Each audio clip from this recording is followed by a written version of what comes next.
most anime in my childhood are completely forgotten. Well, I've created a list from these lost shows, and I've picked out the best ones for you to watch. But what makes them so good? Well, let me show you.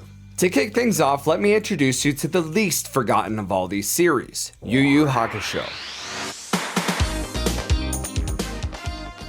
Yes, I know my Hunter x Hunter fans are probably blowing a fuse right now, but let's be honest, if you ask any of your anime watcher friends today if they've seen this show, they've probably only heard it in passing. This show was a staple of my childhood and a huge part of the anime industry. It follows the story of a junior high school student named Yusuke Urameshi. Yusuke dies, comes back to life, gains superpowers, and then goes on to use those powers to fight demons. Many will say this show was a failure, including Togashi himself. But honestly, I beg to differ. I watch this show almost every year, and I still find myself taken back by how compelling the characters are. You have a troubled loner kid punching his way through life, who's eventually forced to learn the value of friendship and then faces the ultimate question. What is he willing to sacrifice to protect those closest to him? Sticking with the theme of action anime, let's talk about arguably one of the most forgotten fighting anime on this list, S-Cryed.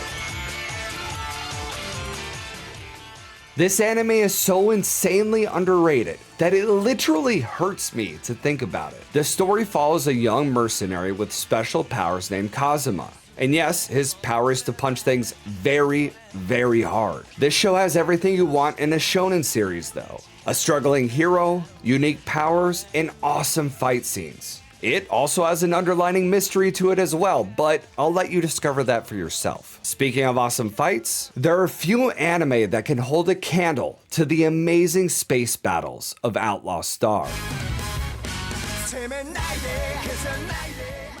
This show was probably one of the darkest anime you would find on Adult Swim when I was a kid. Well, anime specifically. I mean, there were much darker things, but when it comes to anime, this definitely takes the cake. This show follows the story of Gene and his best friend James as they take on a job that puts them in the sights of space pirates. They end up escaping with a few cute girls, a new ship, and a dream of finding, well, let's just call it a space treasure. This is an incredibly simple breakdown of the story, but trust me, it's amazing, you'll love it, and just go with me on this, I promise you you're not going to regret it. Now, when it comes to space fights, most of us would probably immediately think of Gundam.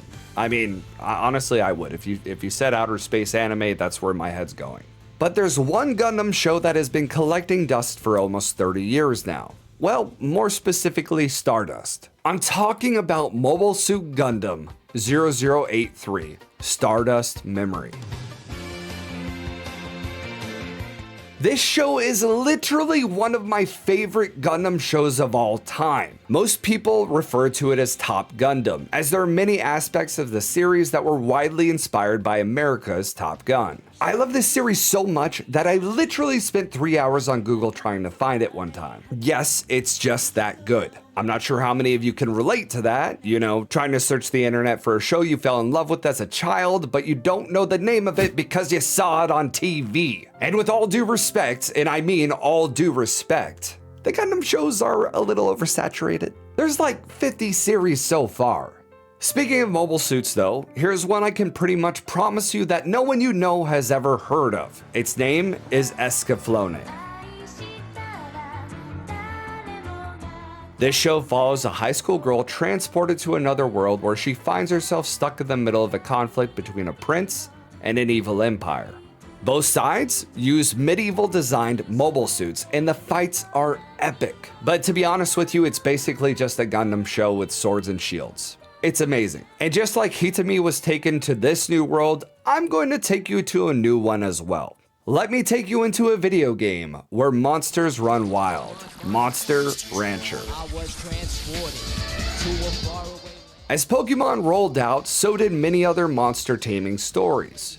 Two series in particular decided to put a huge spin on it by sending their heroes into another world. One of those was Digimon and the other was Monster Rancher. Digimon became famous and Monster Rancher, well, you've probably never heard of it. The show follows a boy named Genki that gets sucked into a video game and sent to another world. He makes friends with a rice dessert and a cute girl named Holly, and together they must stop the big bad monster that wants to take over the world. A fun note about this series is that in the show, to get a monster you need to find a monster disc and scan them. Well, they released a card game for the PlayStation where you could use your PlayStation to scan CDs, video games, and movies. After you did this, it would download a random card and put it into your deck on the game. This is still to this day one of the most unique and creative game designs I've ever seen for any of the PlayStation systems. And now it's time for another amazing segue, because who doesn't like that? Stay on the topic of card games, the next show on my list is Capture Card. This is an incredible series that follows a young girl named Sakura. Sakura accidentally releases a small army of spirits into the world through a deck of cards she finds in her basement. The rest of the show is her trying to reclaim these missing cards with her friends. It's an amazing concept and overall a pretty fun series, and I highly recommend you give it a shot. Anyway, those are my top pick for Lost Anime. If you check them out, let me know. Love ya. Bye.